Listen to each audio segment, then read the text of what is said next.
We need to adjust your compensation to industry standards. 30% less with no bonuses moving forward," Melissa announced, her voice crisp and detached as she straightened the papers in front of her. "It's purely business." Austin nodded beside her, not quite meeting my eyes. "The corporate office has done extensive analysis on administrative compensation. This brings you in line with national averages." I sat across from them in the newly remodeled conference room of Desert Bloom Dental, the practice I'd helped build from the ground up. The walls had recently been repainted from our warm southwestern coral to a sterile gray that matched the new corporate branding. I kept my face carefully neutral despite the anger bubbling inside me. "I'll need to review the terms carefully," I replied, taking the folder they slid across the table.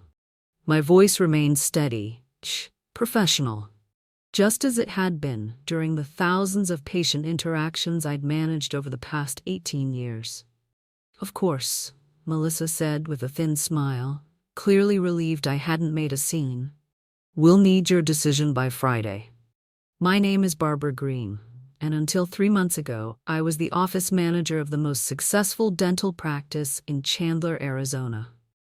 For nearly 2 decades, I'd worked alongside Dr. Franklin Hughes, building Desert Bloom Dental from a struggling 2-chair operation into a thriving practice with 6 treatment rooms and over 3,000 loyal patients. When Dr. Hughes announced his retirement last year, the staff had been nervous but hopeful. He assured us the corporate group buying the practice, Southwest Dental Partners, understood the value of our patient-centered approach. "They're keeping the entire team intact," he had promised. "They recognize what makes us special." What Dr. Hughes hadn't understood was that corporate dentistry operates differently. Numbers matter more than names. Efficiency trumps relationships. And apparently, a dedicated office manager with 18 years of experience could be reduced to a line item on a spreadsheet. As I walked back to my office, I noticed Jessica, our newest hygienist, looking worried as she prepared her station for the next patient. "Everything okay?" she asked quietly.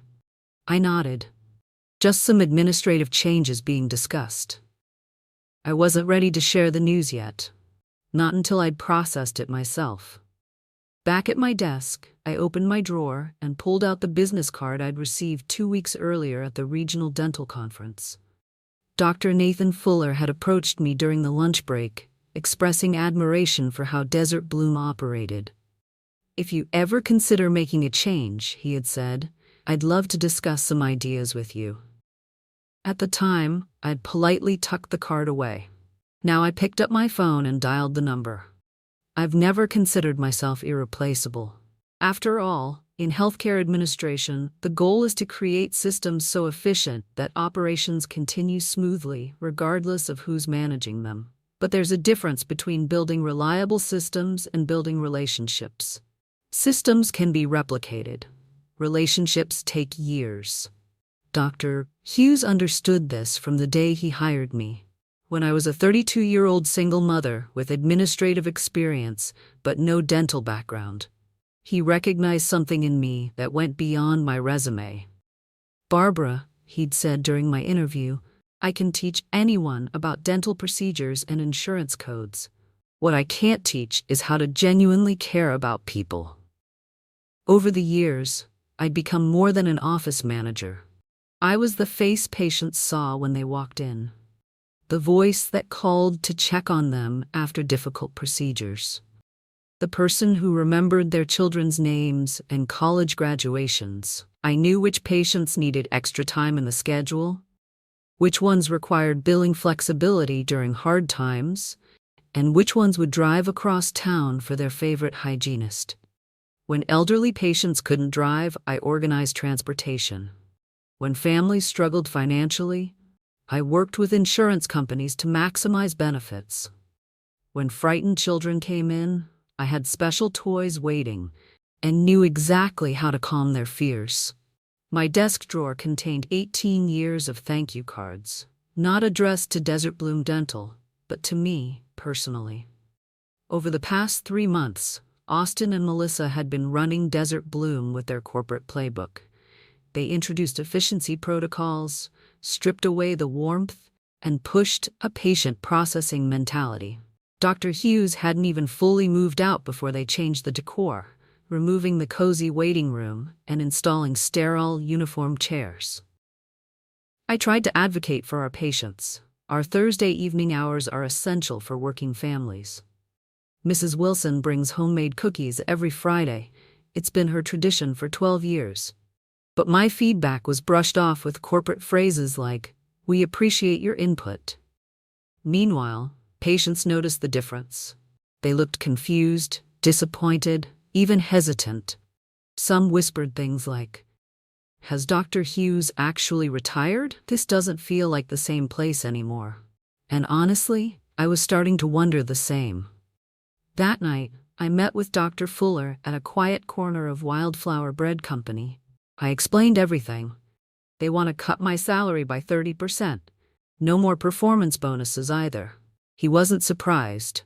"It's becoming standard when corporate groups take over," he said. Then he shared his own frustration with corporate dentistry. He'd been saving to open a patient-focused practice, a place where care came first and people weren't just production values. "That sounds like what Desert Bloom used to be," I said wistfully. Then came his bold proposal. "I want a partner, not just an employee. You, 20% equity, same salary as before. Let's build something better together." It was terrifying, but also exhilarating. I wasn't sure I had it in me to start over at 50. But Dr. Fuller wasn't suggesting we start from scratch. He said, "With your experience, your systems, your community relationships, we can make this work." He believed in me. Later, over dinner with my daughter Catherine, I shared the idea. She was stunned. "You're talking about competing against your old job. That's risky." She wasn't wrong. I had always prioritized stability. After her father left, I made careful, measured decisions. The house was almost paid off. Retirement savings were in good shape. But this time, it was about more than security. I showed her my spreadsheets. I'd been doing the math. With modest patient transfers, we could be profitable within 9 months. "Wow, you've really thought this through," she said. And then I told her the truth. This isn't just about money. It's about standing up for myself for the first time in a long time. The next morning, I scheduled a meeting with Austin and Melissa. I kept it calm and professional. "I've reviewed your proposal. I won't be accepting the new terms." They looked relieved, misreading me. "I'm resigning," I clarified. Melissa was stunned. "You've been here your whole career. Where would you even go?" "I'm helping establish a new dental practice," I replied. Austin tried to threaten me with a non-compete clause, but I'd already checked. It was unenforceable due to mishandled contract transitions. "You can't seriously be thinking of competing against us," Melissa said. "I'm not competing. I'm reclaiming what I helped build." The next 3 weeks were a whirlwind. I trained my replacement, a nervous 24-year-old with no dental experience, while secretly setting up a new competing system for Sunridge Family Dental, right next door. The symbolism wasn't lost on me. This wasn't just about leaving Desert Bloom. It was about creating something better. "Do you think they suspect anything?" Dr. Fuller asked one night as we reviewed the floor plans for the new office. "They know I'm leaving to work with another dental practice," I replied. "They just don't know where yet." He grinned. "The location is going to be quite a shock." "It's a practical business decision," I said, echoing the cold language Austin and Melissa had used so many times. But the location wasn't just practical, it was poetic. Right next door to Desert Bloom. It would make the transition seamless for patients. And it sent a clear message to those who thought I was dispensable. My final day at Desert Bloom arrived without ceremony. Austin and Melissa had grown colder by the day, barely interacting with me. The staff, however, had other plans. A small lunch gathering, a farewell card signed with heartfelt messages. "We'll miss you, Barbara," Jessica said, hugging me. "It won't be the same without you." "I'm not going far," I said softly. "If any of you ever need anything." As I packed my things, Melissa stopped by my door. "Barbara, I hope you understand, this was never personal, just corporate policy." I looked at the box in my hands, filled with thank you cards and framed photos. "That's the problem, Melissa. Dentistry is personal. These aren't just patient files, they're people. People who've trusted us for years." She sighed. "The dental landscape is changing. Small practices can't compete. Whatever you're planning, it won't work." "I'm not trying to compete with corporate dentistry," I said. "I'm offering an alternative." Outside, I saw Mrs. Wilson, the sweet 82-year-old who brought cookies every Friday, struggling with the new automated doors. "Let me help you," I said, setting down my box. "Thank goodness," she sighed. "Everything's changing so fast, these new chairs, the confusing check-in system, and now they're canceling emergency senior appointments." I smiled. "Actually, I'm making a few changes of my own. Mind if I call you next week to share them?" That evening, I drove past our new office, still under construction, but the "Coming Soon Sunridge Family Dental" sign had just gone up. From the Desert Bloom parking lot, it was impossible to miss. A text buzzed from Catherine. "Just drove by the future office. Bold move, Mom. I'm proud of you." For the first time since the corporate shakeup, I felt a wave of certainty. I wasn't angry anymore. I was ready. We moved fast. Dr. Fuller secured a loan using my business plan, and we customized the space exactly as we envisioned: warm, welcoming, functional. As the walls went up, I focused on building our team. Jessica was my first call. "I can't offer corporate benefits yet," I said honestly, "but I can promise you time to actually talk to your patients, not just rush through cleanings." "You had me at talk with patients," she laughed. She hated the 15-minute appointment slots now forced at Desert Bloom. 15 minutes to build trust and provide care? It was ridiculous. Within 2 weeks, I had recruited Jessica and 2 more staff members. I didn't feel guilty. I wasn't poaching. I was offering them an escape. The bigger challenge? Reaching patients ethically. I couldn't access Desert Bloom's records or solicit directly. But I didn't have to. In Chandler, news traveled fast. I got personal calls from patients. "Barbara, I saw the sign. Is it true? Can I transfer my records to your new office? It just doesn't feel the same without you." And each call reminded me, I hadn't just managed a practice. I had built relationships that corporate dentistry could never replicate. "Our grand opening is next month. Count me in," Mrs. Peterson exclaimed over the phone. "When that nice young girl at the front desk told me you'd left, I nearly cried. It's just not the same without you." "Can you transfer my records from Desert Bloom? You'll need to request that yourself," I said gently. "But we'd be happy to help once you come in." These conversations happened again and again. I never reached out first, but I also didn't turn anyone away. Patients were choosing to follow me, not because of a flyer or a promotion, but because they remembered how we made them feel. 2 days before our official opening, Austin showed up at the construction site. His expression? Furious. "This is how you repay Desert Bloom's investment in you?" he said, pointing at our new sign. "You're opening a competing practice next door." I calmly put down the box I was carrying. "I don't owe Desert Bloom anything, Austin. I gave that practice 18 years of my life. You're trying to destroy it. We've already had 68 patients request record transfers." His face was red with rage. The corporate office is furious. A petty part of me wanted to smile. Instead, I stayed professional. "Patients have choices. That's how the free market works, right? Isn't that what you said when you cut my salary by 30%? He stepped closer, lowering his voice. "This isn't over. Southwest Dental has attorneys on retainer. You don't know who you're up against." Right then, Dr. Fuller appeared beside me. Tall, calm, collected. "Cases like what exactly?" he said casually.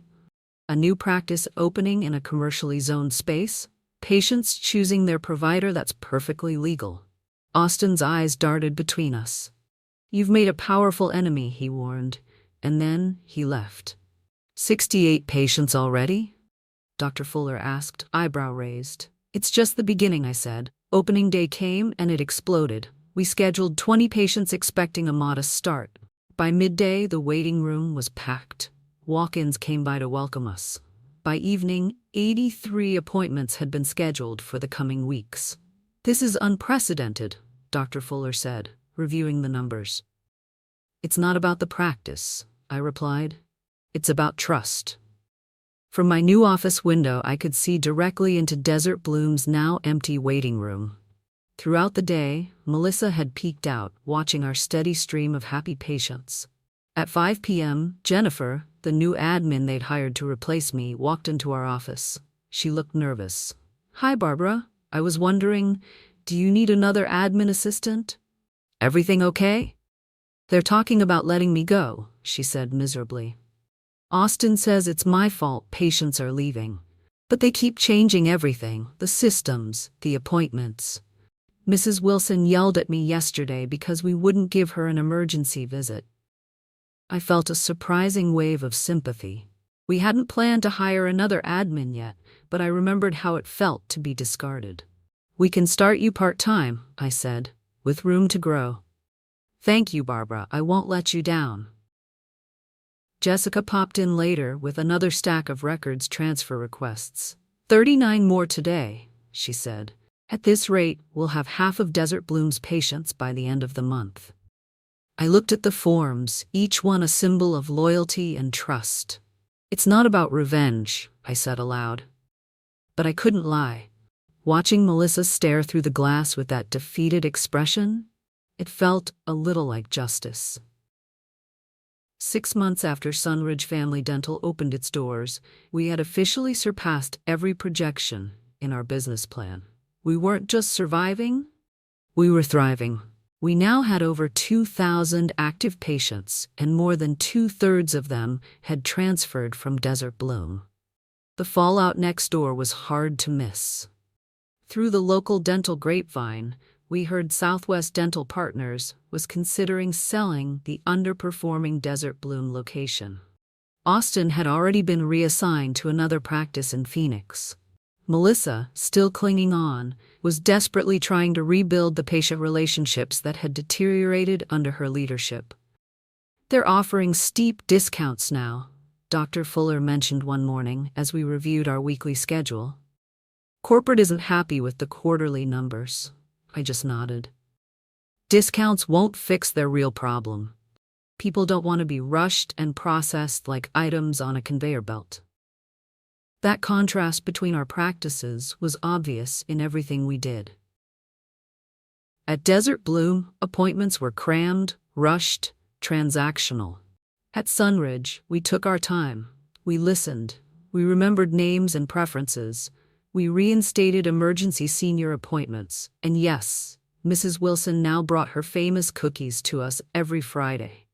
Our waiting room, warm, colorful, and reminiscent of the original Desert Bloom before corporate branding scrubbed out all the soul. One Tuesday afternoon, Melissa showed up in my office doorway. Her confidence was gone. She looked small, tired. "Do you have a minute?" she asked. "Of course," I replied, gesturing to the chair across from me. She sat down slowly, her hands fidgeting in her lap. "I wanted to ask, how did you do it? How did you build such loyalty?"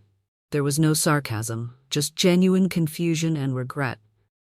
18 years of treating people like people, I said honestly. Not like profit centers. There's no corporate template for that. She nodded slowly. "I'm being transferred next week," she said quietly. "The regional manager says Desert Bloom's performance decline is the worst they've ever seen." I could have gloated, but instead I just felt a strange sense of peace. "I'm sorry it didn't work out." "Don't be," she said as she stood. "You proved your point. I just wish we had recognized your value before it was too late." As she walked away, I realized something. This whole experience had never really been about revenge. It had been about creating a space where people could thrive, patients and staff alike. The revenge had turned into validation. That night at dinner, Catherine looked at me curiously. "You seem different, Mom. Happier." I smiled. I am. For years, I defined myself by my loyalty to Desert Bloom. When they didn't value that, I thought I'd lost part of who I was. But it turns out I didn't lose anything. I found something better. My own voice.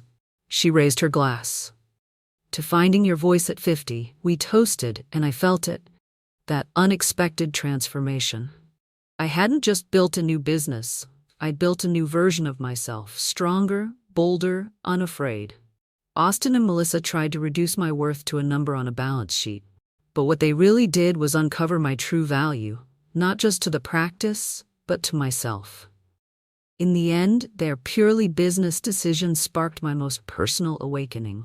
And sometimes, the greatest revenge is moving forward.